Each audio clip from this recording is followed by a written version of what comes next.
This is John Quinn, and this is Law Disrupted. And today we have the privilege of speaking with Camille Vasquez, who has received a lot of recognition for her courtroom work recently in the trial between Amber Heard and Johnny Depp.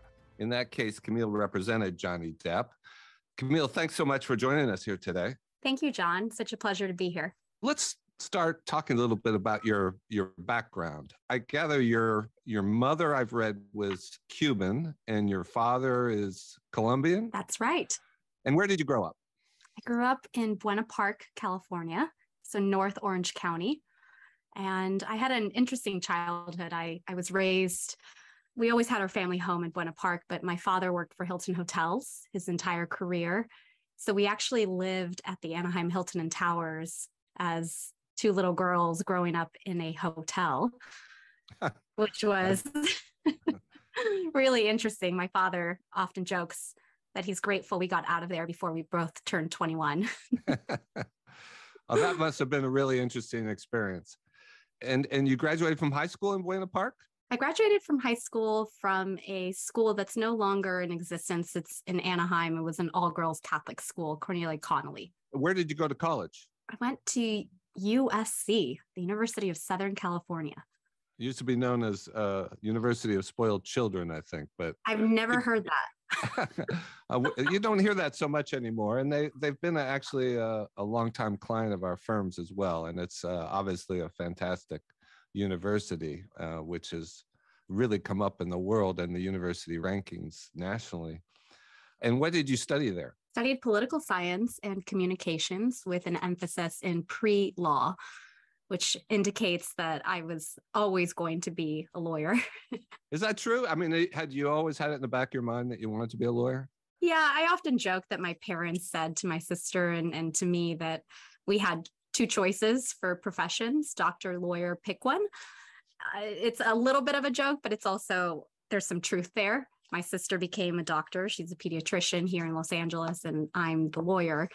I wasn't particularly great at math and science, but the languages and writing, reading comprehension always appealed to me, as did any opportunity to do trial work on a mock trial level.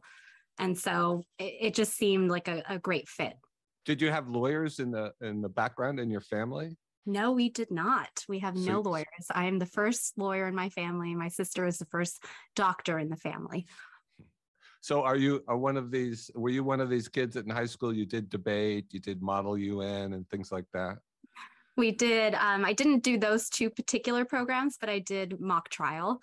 And I was quite successful at it. In my senior year, I had done mock trial the last 3 years of high school. And in my senior year, we had advanced to the semifinals and ultimately were kicked out as a team. We were at the award ceremony and my parents were invited, which I thought was strange because I didn't realize that any other parents had been invited. And at the end of the award ceremony, I was given the Outstanding Orator Award, which was the one student chosen amongst all the students that competed because of my trial advocacy skills throughout the competition.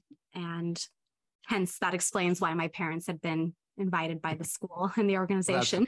That's fantastic. That must have been a really proud moment, both for them and for you. Okay, so you go to USC, you study pre-law and political science. Mm-hmm. And did you take any time off before you went to law school, or did you go right to law school? I took a bit of time off. I took a year off in between and I worked. I worked at a law firm, friend of my father's, was a partner there, and I worked in the mailroom. And I worked shadowing the attorneys. A lot of great careers have started in mailrooms. That's very true, especially in the entertainment industry, right? And I really started to learn what it was like to be a real lawyer. Obviously, I had seen what lawyers act like on TV, but it's very different to work in a law firm and observe what a lawyer's day-to-day life is really like. And from there, I went to Southwestern for law school and here again in Los Angeles. All right. So you learned something about really what it was like to be a lawyer. That didn't discourage you at all. You went to law school. graduated in 3 years. And what was your first legal job? I worked for an insurance defense firm in Orange County and I lived at home with my parents. I worked for Louis Brisbois. And that's very well-known, highly regarded insurance defense firm. I know one of the founders of that firm, actually. Do you? Went to law school with me. Okay. Yeah, it was a fantastic place to learn. And it's the type of firm that throws you in, right? You probably saw the insides of a lot of courtrooms, I guess. I did, actually. And I got to do some real trial work, right? I did my first trial in the first 3 years of practice, which is unique. And I was the second chair. And then I did my first deposition in my first year. And I probably learned some good skills and I probably picked up some not so great skills, but it was the type of place that threw you in and it was, sink or swim. Thankfully, I think I swam, but I'm so grateful for the opportunities that they afforded me. Sounds like you learned a lot there. And you were at that firm for how long? I was there for about 4 years. And then what did you do? 4.5 years. And then I went on to Manat, Uh-huh. which is where I really started honing in on my skills as an employment defense lawyer. I was interested in doing employment advice and counsel and broadening my horizons doing that. Because for a while there, I thought I would go in-house. Mm-hmm. And not be a trial lawyer. I liked trial work, but I thought to have more of a work-life balance, it would behoove me to work in-house. So I thought, being a litigator, what was the best route into an in-house position? And that was by learning employment law, because Right. most companies hire employment lawyers in-house. Mm-hmm. Trial practice is not great for work-life balance. I can testify to that, but it's hard to do. Most companies, that even those that have significant sized legal departments in-house, they don't really have litigators. It's really hard to staff for the peaks of demand when you have lawyers who need to litigate and be in courtrooms and do what you need to do as a trial lawyer. But so that was something you were considering, but I take it you didn't do that. You never went in-house. I never did. I really loved trial work. And again, at Manat, I had some other opportunities to do more hearings. And I just really enjoyed being in the courtroom. And so I realized that, yes, it was going to probably take a toll on my personal life and social life, but that's okay, because I really enjoyed the collaboration of preparing for hearings, preparing for trials, and working on trial teams. So I decided that that's what I would do. And an opportunity presented itself after being at Manat for a number of years to go and with a partner to Brown Rudnick, which is my current firm. And I took the opportunity. So let's talk now about how you first got to represent Johnny Depp. How did that come about? So I had just started at Brown Rudnick when I was approached by some senior partners to work on a new case that was going to trial in 3 months' time. They needed a senior associate to run the massive document production search and lead a team of staff attorneys that they had brought in to kind of go through this mountain of evidence and prepare the trial team for trial. And I was tapped to be that associate. The case was being run out of the California office, even though the partner that had brought in the client was in DC. By the way, this doesn't sound like a job that would bring you a lot of glory, being in charge of a staff of lawyers that have responsibility for this, reviewing this huge volume of documents. Doesn't really sound like the kind of thing that you went into law to do. But anyway. No, but I've always been a naturally born leader. So the opportunity to find that key evidence and help put together a strategy that hopefully would be a winning strategy really appealed to me. And I was given a lot of autonomy to do that at Brown straight away. So I embarked on that project. And after some time, the partners were heading to Los Angeles to meet the client, and they invited me to come along. And I did. And I remember as I was driving up to Los Angeles from Irvine thinking, my goodness, you're going to meet Johnny Depp. I mean, it hadn't really dawned on me until that afternoon that I was going to meet arguably one of the most famous Hollywood stars in the world. And I remember meeting him, and what struck me about him was he was so normal and almost shy. He has this really, in my experience, a lot of actors, even stars, are shy in person. Yeah, he has obviously this ability to turn on the charm and be incredibly funny and charismatic. But I think at his core, he's quite a shy individual, soft-spoken, incredibly thoughtful and intelligent. That it really struck me how intelligent he was. And I remember leaving his house and saying goodbye to him. And I think the reason that we hit it off so well from the get-go was I wasn't a fan, right? I had really, I mean, to this day, I haven't really seen many of his films or his projects. I mean, obviously knew who he was, but I wasn't a super fan by any means, right? I appreciated his work and his art, but I wasn't a fan that was obsessed with him or the films he had done. I'm sure that helped you develop a relationship of trust and confidence with him, because he doesn't need fans.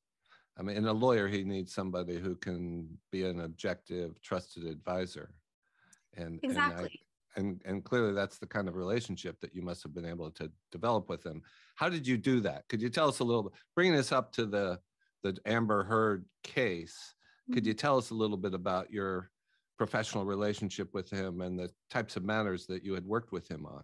Yeah, absolutely. I had the privilege of working on all his litigation, and there's been a number of litigation matters that we've handled for him. He sued his former business managers. That was the case that I was first staffed on.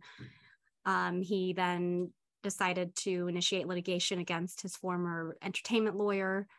And I've handled a small wage and hour dispute with two former bodyguards of his, misclassification case, and a number of other, what I would call general advice and counsel type of matters that have popped up throughout the years. And I think the reason that we established such a close relationship is because, first of all, I got to know all aspects of his life, right? So everything from his loan out companies to what's important to him in terms of his legacy, his children, his family. And we became friends. And I think that there's nothing wrong with caring for your clients and becoming friends with them, right? So that you have their best interest at heart. And my advice would come from that place, right? Which is, I know these things are important to you, like your family, your name, your reputation. How do we accomplish those goals, keeping in mind what your main objective is, to preserve your legacy for your children, to clear your name of really horrific allegations that had been made 6 years prior by his ex-wife. And so, you know, even though I didn't necessarily think that initiating a lawsuit against his ex-wife was in his best interest, I understood his reasons for wanting to do so. And after obviously advising him about the risks of initiating a defamation action, being a public figure and considering his ex-wife was also a public figure, and you know the high standard that we would have to meet to prevail, it made complete sense to me. You know, he said to me, he said, "Camille, have you ever been accused of something you didn't do?" And I thought about that for a minute, and I said, "No, Johnny, I don't think I have."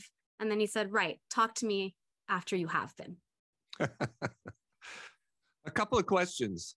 Johnny Depp is a client of the firm that you work at, and you're an associate. And so presumably there was a partner who had the relationship with him. And I'm just reading between the lines here. It sounds like you and he connected, and he got to the point where he trusted you, and he was looking to you to be his legal advisor generally, on potential disputes, at least. I'm sure he has deal counsel. Was that at all awkward, that transition from a partner who had the relationship to you? No, it wasn't awkward. And that's, I mean, I think that the partner, right, who is wonderful and someone I greatly admire and is a mentor of mine, Ben Chu, the relationship was encouraged by Ben, right? And I think Ben and Johnny have their own relationship, and Johnny definitely goes to Ben for advice, and we worked seamlessly together. Ben and I did. Okay. I think that, you know, to some extent, Johnny really appreciated the advice that I gave because I'm a woman.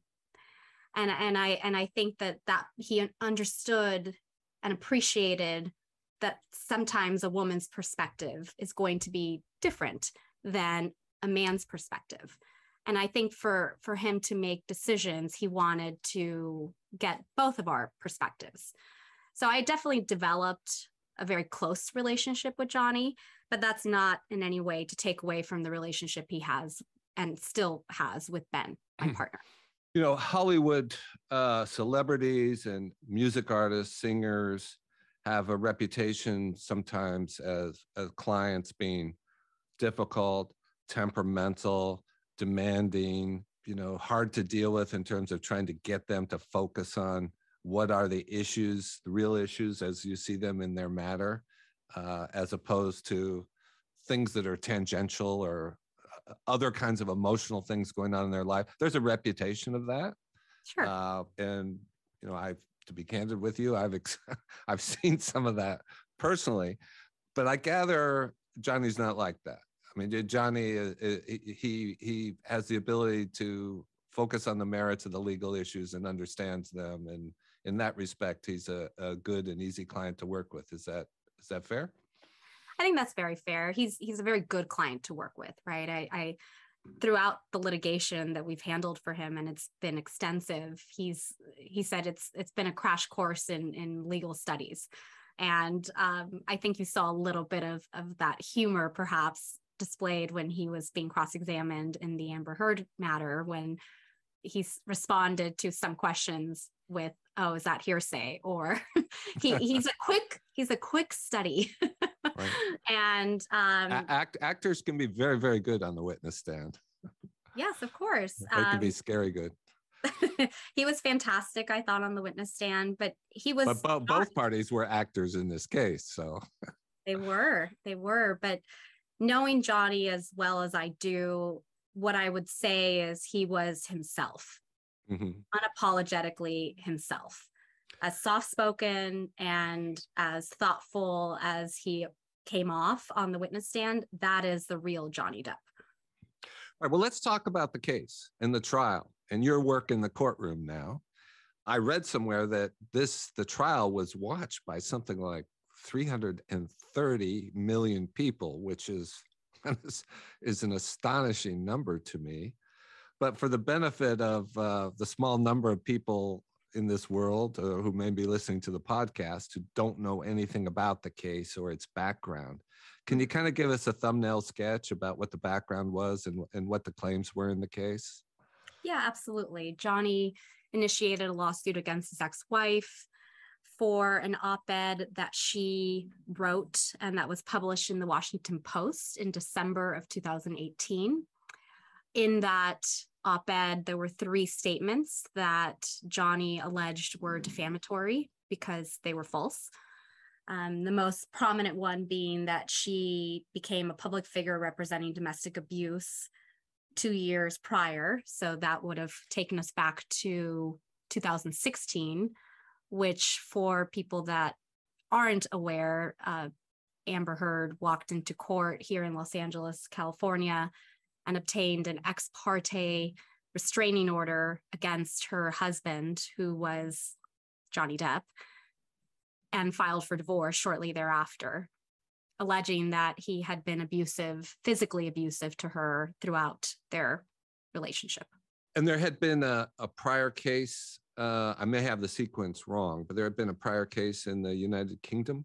That's right. There was a prior action that Johnny initiated against NGN, which publishes The Sun. It's a Murdoch-owned publication, tabloid publication in the UK, and against the author of an article, Dan Wooten, who published an article calling Johnny a wife beater. Mr. Depp initiated that lawsuit in the UK, a libel proceeding in the UK, and that went to trial prior to the Virginia action against Amber Heard going to trial just this summer. He didn't do so well in the UK action, did he? Or no, it was not the result that we were all hoping he would obtain. It was a very different proceeding, though. I mean, taking into account that Amber Heard, his ex-wife, was not a party. Therefore, she didn't have the same disclosure obligations that a party would have and that she did have in this matter. And that's really important because I think a lot has been made of the fact that certain evidence was admitted in the UK libel action, but not in the US action.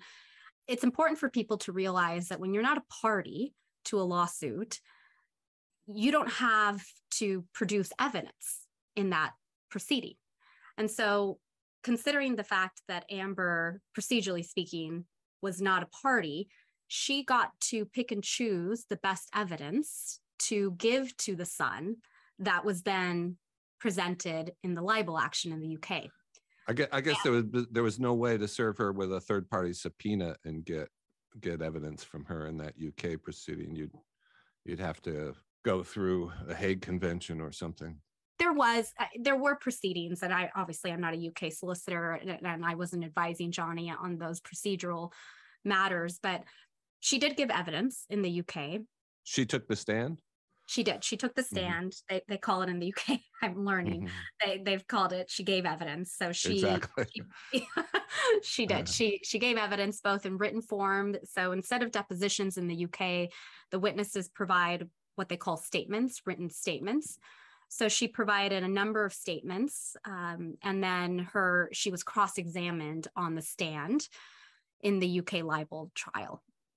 And but just as by way of an example, there is no hearsay law, as far as I understand, a hearsay objection in the UK. That's just not something that they have in their laws.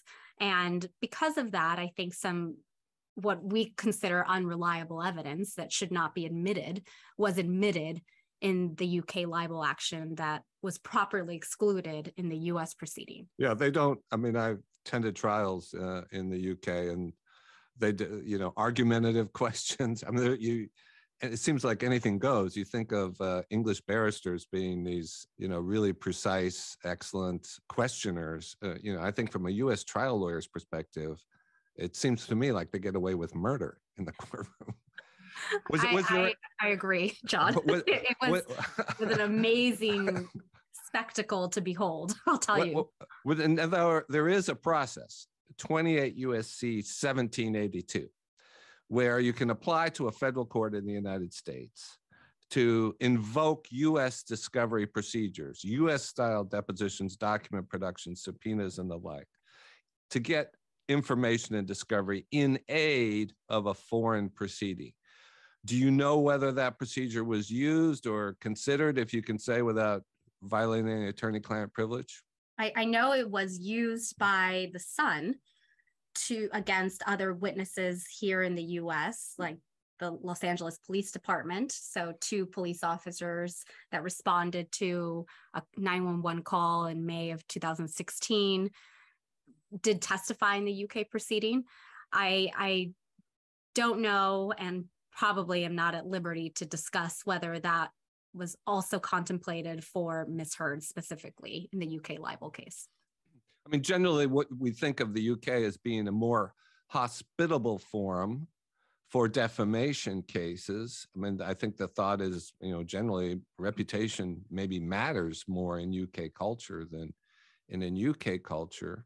And it's one of the few civil areas where you still have jury trials in the UK. I mean, we inherited the jury trial via the 7th Amendment in our country, but in the UK, they've all but abandoned it, as I understand it, except for criminal proceedings and kind of weirdly to me, defamation proceedings. So was this a jury trial in London? It was not. It was really? It was not a jury trial. And again, I don't know the reasons for that. And I'm not at liberty probably to discuss them, but it was not a jury trial. It was decided by a single judge who quickly retired after the decision was issued. And I just think he got it wrong. I mean, Right. reading his really long opinion was disheartening and frustrating because any evidence that we had contrary to allegations of abuse were quickly dismissed.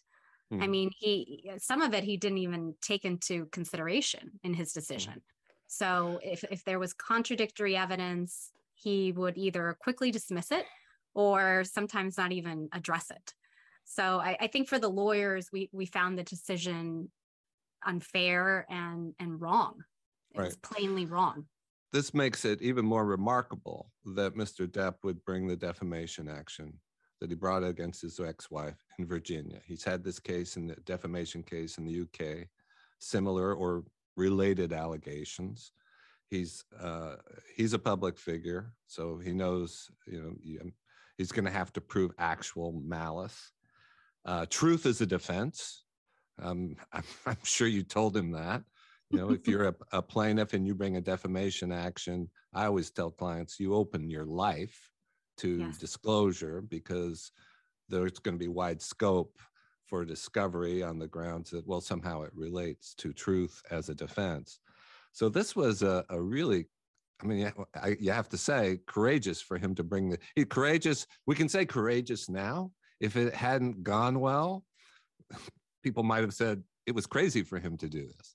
I would say it was both, right? I think there's a bit of genius in being so open and wanting for transparency and truth. What I will say about Johnny is he had really nothing else to lose. And I think for him, when you've been accused of something so horrific and your career has been damaged to the extent that his has been by these allegations, especially in this day. Right. I'm sure he was, obviously in this day and age, post Me Too, this would threaten he probably couldn't get work, I'm guessing. He had been canceled. There is no other way to say this. But besides the career, which obviously is incredibly important to him because he's an artist, I think it's easy to say, okay, fine, it's his career, and he makes a lot of money. But I think we forget that he's an artist. Our careers are incredibly personal and important to us. They make up who we are as individuals. So yes, again, we were talking about a big life. We were talking about a lot of money, but it was a man's life, right? It's what made him him. And then there's the reputational harm. The fact that his children had to read or hear that he had hurt a woman, physically had abused a woman. That's an allegation that you really can't get over.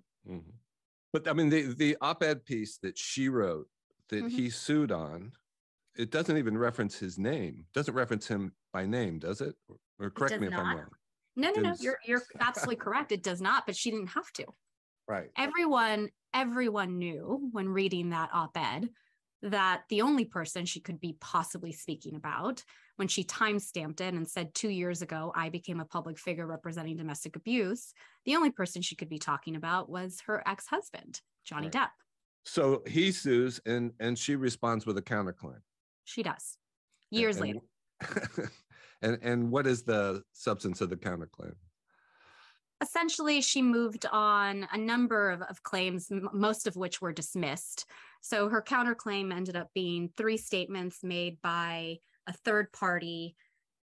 And, I think the jury was really thoughtful in their deliberations when they came back and returned a verdict on the 3 statements that Johnny had moved on in the op-ed, essentially where Ms. Heard was alleging that she was a victim of domestic violence.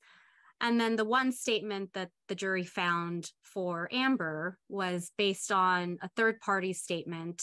It happens to be one of Mr. Depp's lawyers who made the statement it was buried in a Daily Mail article, and it was in response to statements released by Amber's attorneys, where he very specifically and factually describes his opinions. We say it's his opinions of what took place the last night that Johnny and Amber were together in May of 2016 on a very factual basis. So the jury found that probably didn't happen the way that this third party described, but they did not find that the other two statements that she had moved on, describing her abuse allegations as a hoax, were defamatory. So I think it was a really thoughtful decision. Mm-hmm.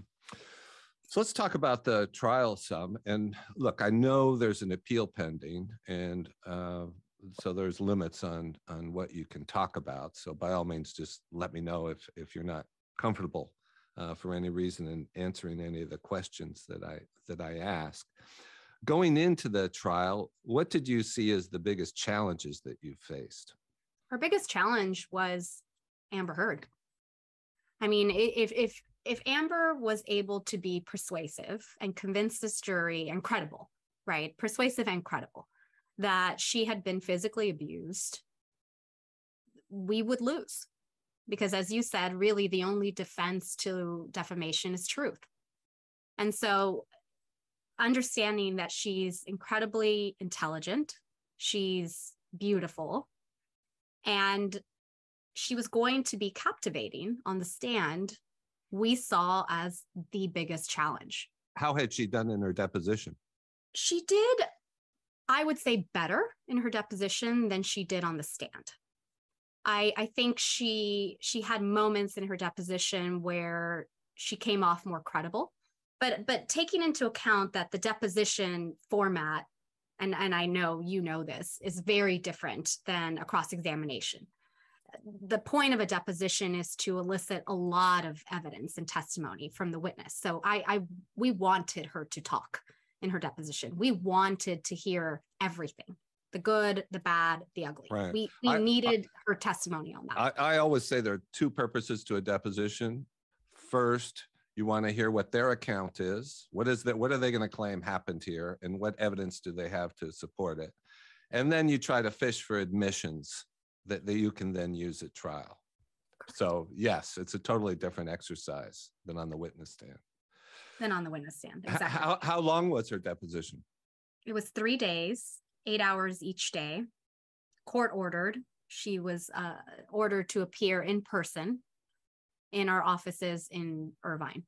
Mm-hmm. And how about Mr. Depp's? How long was his deposition?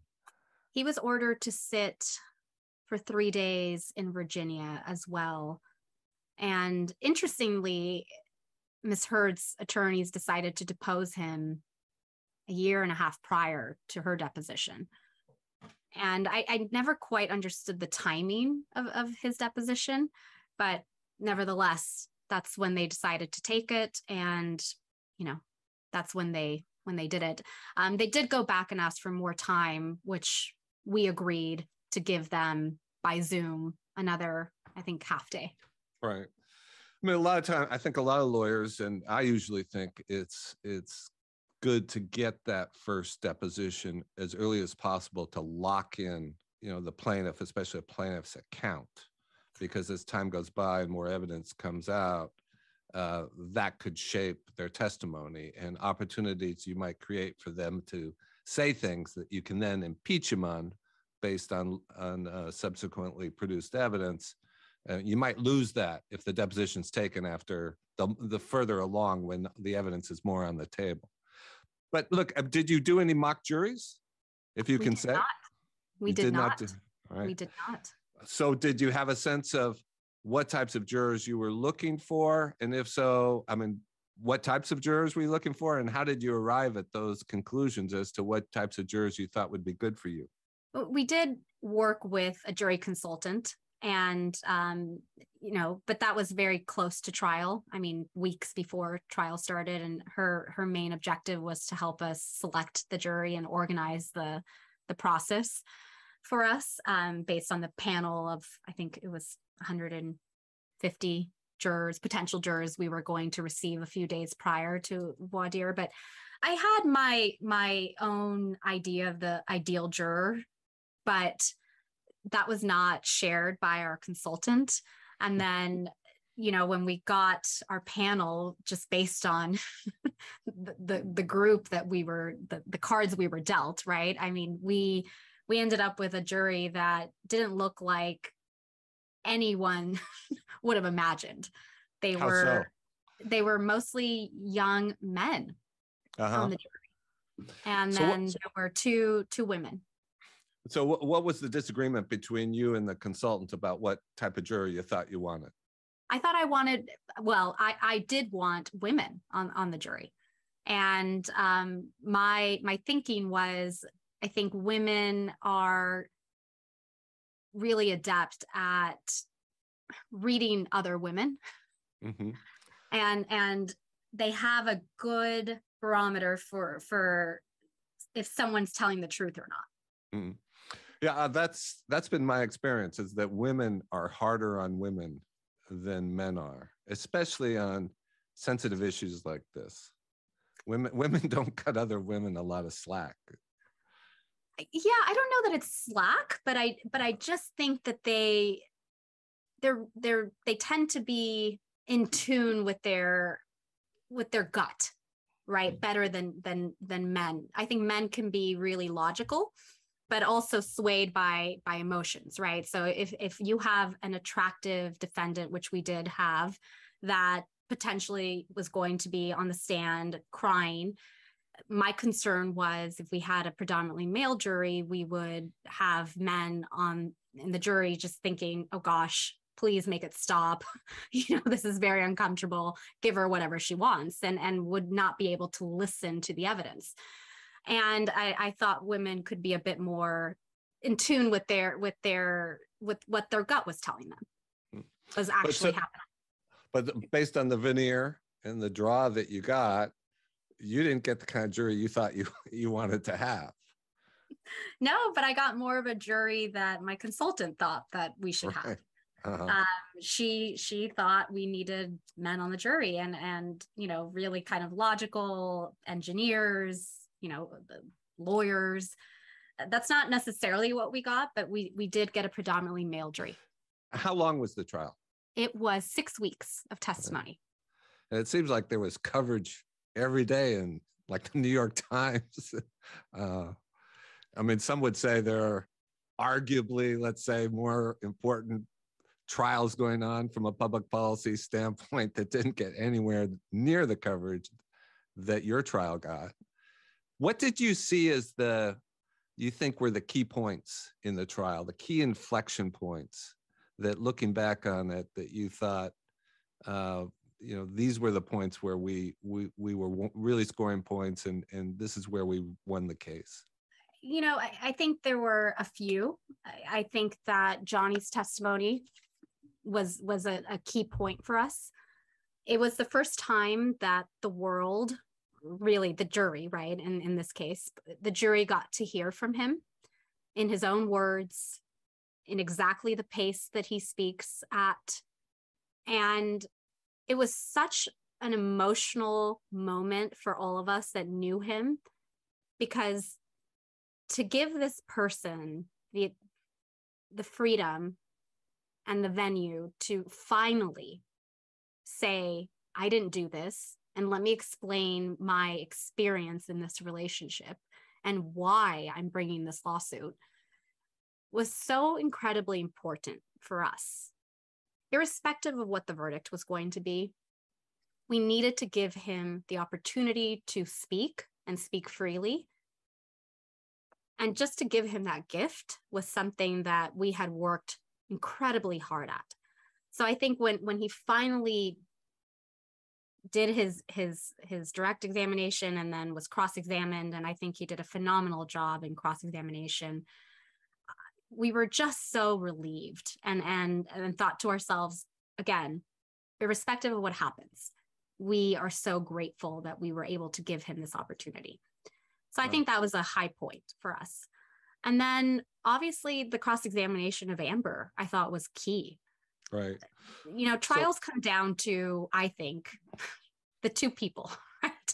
At the end of the day, it's what he was going to say and what she was going to say.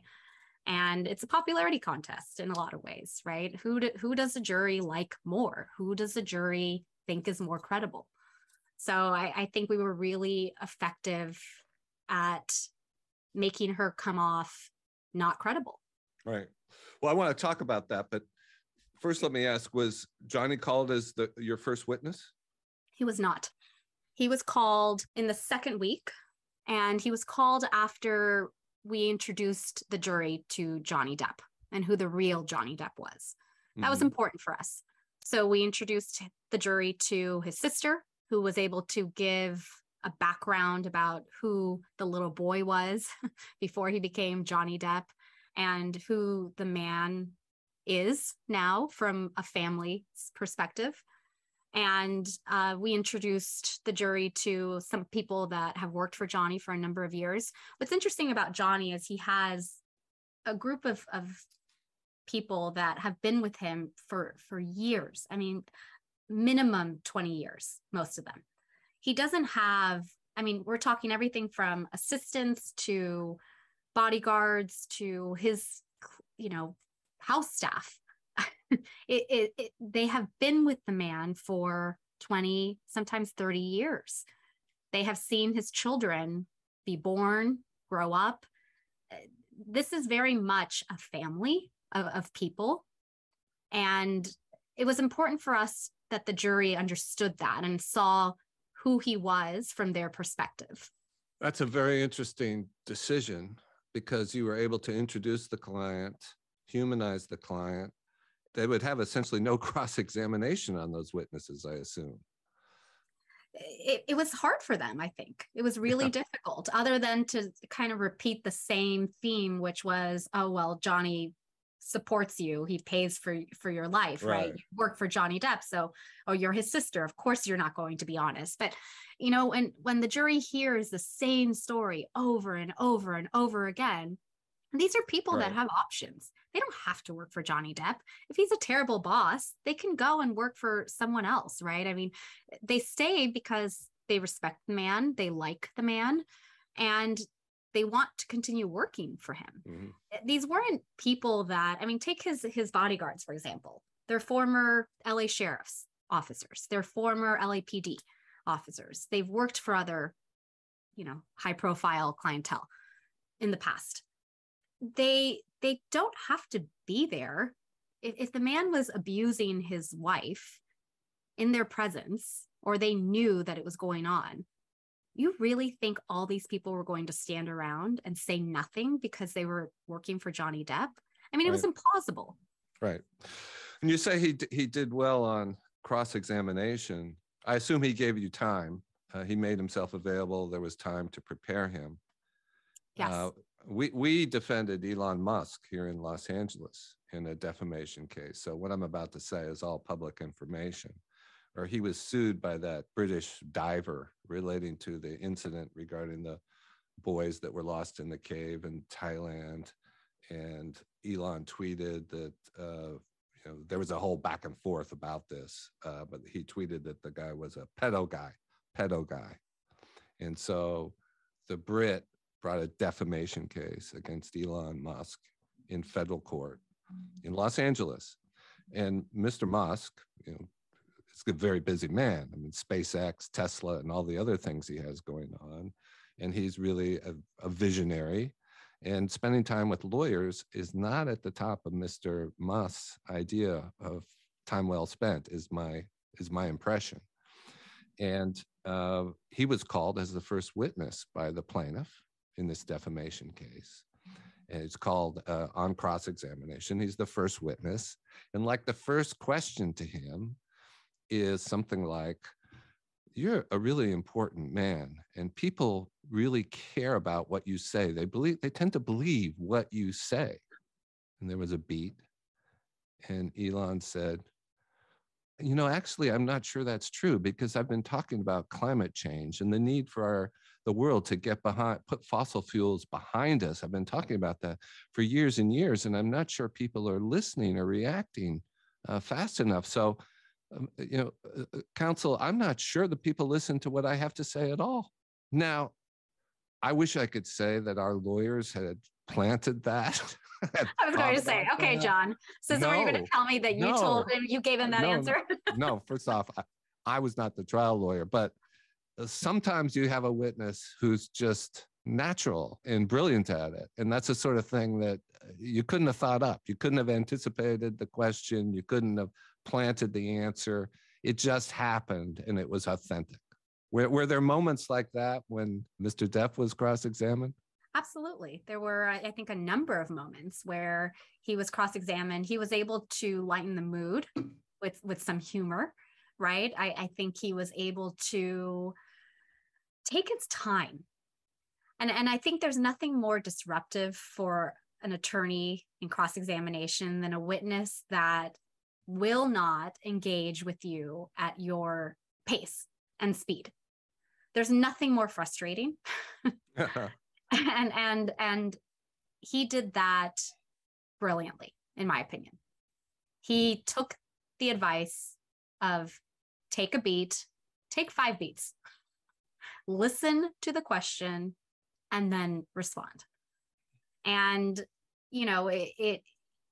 part of it is he actually suffers from a bit of a stutter. Again, something people don't really know about him. And so that's just the way he speaks, but it really, I think, was effective for him to be able to think about his answers and control the speed of the examination.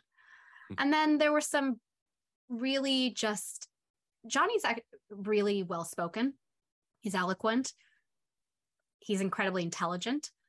And I think there were just some responses to some questions where, he was asked, what did you lose? And he said, nothing short of everything. and he's almost poetic in the way he speaks and the way he writes. And it was so poignant, that moment. You could hear a pin drop when he spoke. I felt like the jury, the lawyers, I mean, I've heard Johnny, I've spoken with Johnny countless times, right? But we were waiting for the next word to come out of his mouth. I felt like everyone was so captivated by his testimony, both in direct and in cross. And I think he did a brilliant job of explaining and showing the jury that he was incapable of doing the things that she accused him of doing. Okay, now contrast Amber Heard. I mean, she's an actress too. And you said very intelligent, very beautiful. She is. How did she come across on the stand? Did you cross her? I did. Yeah. So how did she come across? I don't think she came off credible or likable. And I think there's a number of reasons why that is. But everything from she constantly responded to questions during cross-examination by looking at the jury. It appeared manufactured. Yeah, I always think that's a bad idea. That some lawyers look at me for the question. Then when you answer, turn and look at the jury. I think the jury thinks they're being pandered to. I think it's a strange experience. I've never served as a juror. And we did have a juror come out and speak to the media. He has remained anonymous, but he said that it was bizarre for them to sit there and to have Amber Heard speaking to them and for them not to be able to respond. I mean, there were some jurors, one in particular that was closest to the witness stand, that during her cross-examination literally turned his body away from her. So many of them just that's a good sign. That's a good sign. It was a good sign for us, but it was amazing to me that Amber, her attorneys, really couldn't course correct. They couldn't pivot. irrespective of what was happening in the trial, right? As the trial was going on and the cross-examination was going on, they really didn't seem to be able to adjust and change their strategy or approach. So I think that was something that was problematic for her. I also think she was incapable of taking accountability for anything. And that was such a sharp contrast to the way Johnny testified. He immediately from the start took accountability for, as an example, his drug and alcohol sobriety, issues with sobriety throughout his life. He explained it and he apologized for the language he had used that was not nice and vulgar and crude. And he apologized for it, but he also explained it, right? And I just feel like Ms. Heard was really incapable of taking accountability for anything. And she really dug in on some things that if I were her lawyer, I would have advised her to answer really differently. Give it up, don't fight on everything. Give up what you should give up. So how much of your cross was, tied to the deposition where you really had controls, either deposition answers or documents? And how much of it was you out there kind of untethered to some control where you just thought your instincts told you, I think I can get this? I think it was a combination, but what was really important to me was to tie my questions to something she had said previously.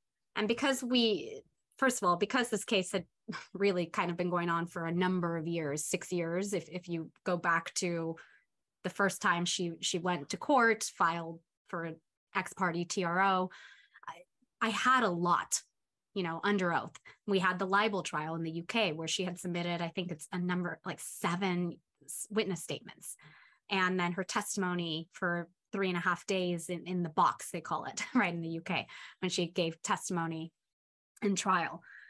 I had statements made by spokespeople for Amber. I had her own statements that she had given in interviews. I had her on tape. I think the tapes were crucial to the cross-examination. I think for us, I wanted the jury to see who the real Amber Heard was. And to me, the real Amber Heard was so clearly in those audio recordings. So Johnny and Amber would record each other having discussions about, like, this is during their relationship. So they would record each other surreptitiously. But they were in a jurisdiction where you didn't need bilateral consent. No. So not serious. No, it wasn't in secret. They would inform one another that they were recording each other. I think they were advised to do so by a therapist to kind of, be able to say, well, we talked about this and this is the conclusion we came to. Of course, that's not what these tapes ended up being, right? A lot of them were just them having arguments on these tapes, but they were both unfiltered. I don't think either of them thought these tapes were ever going to be heard around the world. And what we learned, lots of material there. I'm guessing there was so much material. And what was so striking to us was that's where we saw the real Amber Heard. The Amber Heard that our client had described, and not just our client, multiple witnesses, every witness that we had ever interviewed, deposed, etc., had described, this is the real person. And I just thought to myself, I need to play those recordings over and over and over again and quote her so that the jury sees and hears who the real person is, not the one that's going to likely get on the stand and cry and tell this tale of woe. No, the real Amber Heard in this relationship, while discussing incidents, while fighting with Johnny Depp, the real person. And we don't often get that kind of evidence to help us plan the cross-examination. No, I need to write a thank you note to whatever therapist recommended that. Sometimes there's a problem with having too much information. I tried one of these earplugs case, 3M earplugs cases, one of the bellwether trials, and there'd been 12 or 13 of them before. with a lot of the same witnesses, and I had witnesses I was going to cross-examination, depositions and previous trial testimony, all a little bit different. And sometimes you can have too much material. It drive you crazy. So true. And that was definitely the case in this matter as well. So it was about, I said to Johnny, we're not going to right every wrong in your relationship. Right. We just need to pick out the big lies. We need to pick out the really big lies that can show the jury that you're incapable of committing physical abuse. You did not commit physical abuse, and she's not being truthful. So you started this trial as an associate in your law firm, and I understand that during the trial you were promoted to partner. It wasn't during the trial. It was shortly after the verdict. Okay. Yes, thank you. I was promoted to partner. Right. It's obvious testament to your fantastic work that you did in the courtroom. Just to conclude on the trial here, any other comments, things you learned or observations about the trial and the trial practice that you wish to share, things that stand out from the whole experience? It was a lot of fun. This was a really fun case to try for a number of reasons. It had to do with the team. We had a young, bright group of people that tried this case, the majority of which were associates. And I count myself in that group because I was an associate at the time. And I still look in the mirror and see an associate. But it was so much fun to be able to do this case with my colleagues that were around my age range and to think about these issues from our young, maybe less experienced eyes, right, of how to present this case in this day and age to a jury. And I can't underscore enough the preparation, right, and the over preparation that's required for trial. And I know you and I have spoken about this offline, but trial work, being a lawyer, really just requires an immense amount of preparation. It's hard work. Did you sleep well during the trial? I slept well, the little that I slept. That's a good answer. You're a positive person. Yeah. So what are you on to now? I have some interesting potential matters that have come across my desk at this point, and it's just about choosing the right case or the right, cases. Obviously, there is now a brand, right, associated with my legal work, and I take that really seriously because there's responsibility, and I want to be able to do good. I want to be able to help people that need help, especially navigating our legal system and making it more accessible. And I think that to the extent that I can help future clients to against terrible allegations that are untrue or assist them out of a complex problem, it's really my honor to do so. I'm a naturally born advocate, and it's what I love to do, is to help people that don't have a voice. Well, that's a great thought to close on. Camille, thank you so much for joining us. This has been such an interesting conversation. We really appreciate it. Thank you. Thank you, John. You've been listening to Law Disrupted with me, John Quinn. You can sign up to receive an email when a new episode drops at our website, lawdisrupted.fm. If you enjoyed the show, please share a link on social media and follow @JBQ Law or @Quinn Emanuel. Thank you for tuning in. Well, wasn't that amazing? It was created and produced by Podcast Partners. They're really lovely people and rather good at all this podcasting guff. Find out more at podcastpartners.com.